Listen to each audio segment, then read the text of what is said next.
Series 2 of Sherlock aired from the 1st of January 2012 to the 15th of January 2012. I know it has taken me about a couple of months to get my review of Series 2 of Sherlock out, but I was busy with other reviews, especially the ones that I was recording throughout January, as well as Series 4 of Sherlock airing at that same month, and I have been rewatching it to make sure that I didn't really miss anything. Upon rewatching Sherlock, it was such a pleasure revisiting Series 2 again, because when I first saw Series 2, I loved it, and when I was revisiting Sherlock for the sake of this review, this is the one thing about Sherlock I have been wanting to talk about for about a year now, and I finally get to talk about it. Let me just state some obvious things right away, because what I've said about Series 1 also applies to Series 2. The cinematography, the editing, and the production values of Series 2 of Sherlock is just as fantastic as Series 1.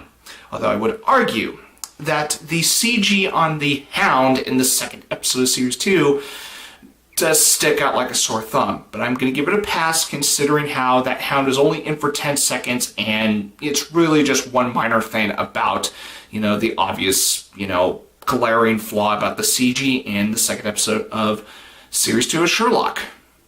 What's also consistent with Series 1 of Sherlock is its soundtrack. The soundtrack to Series 2 is just as good as Series 1 of Sherlock. Moving on.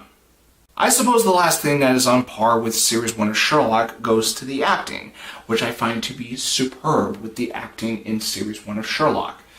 Especially with the character chemistry and acting chemistry between Benedict Cumberbatch and Martin Freeman as Sherlock Holmes and John Watson.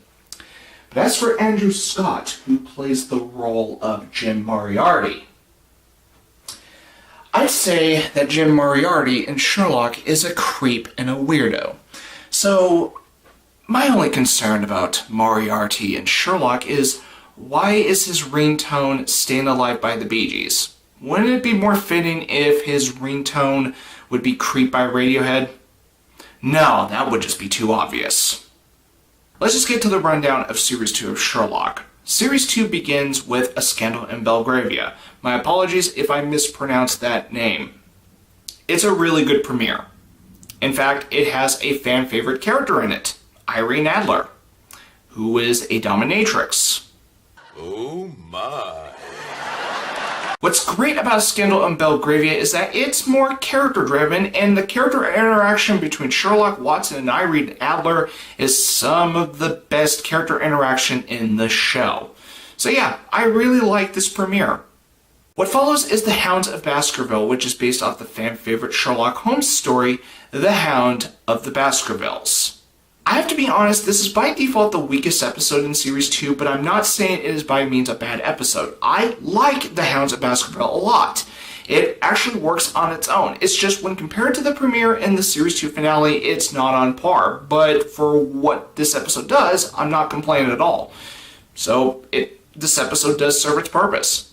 I have a similar opinion with the blind banker in Series 1 of Sherlock, and I still gave Series 1 of Sherlock a 10, so there you go.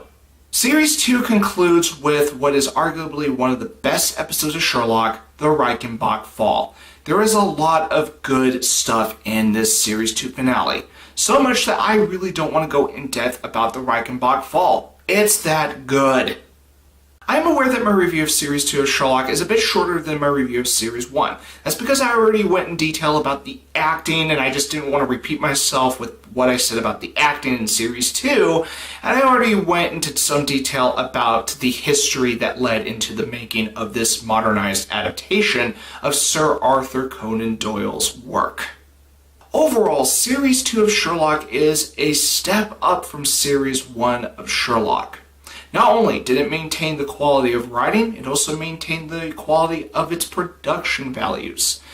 Not to mention, it has Irene Adler in it, The Hounds of the Baskervilles, and the Reichenbach Fall, all in one package. What more can you ask for? In my opinion, this is the best that Sherlock has to offer, and it is my favorite season of Sherlock. I guess you can already deduct this by now, but I am gonna give Series 2 of Sherlock a 10.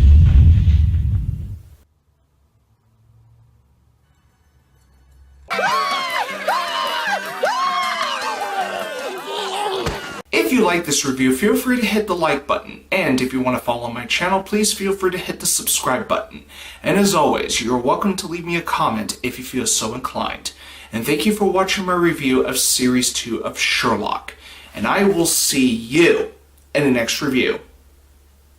If you feel the need to contact me, my address is 543A York Street. Thank you.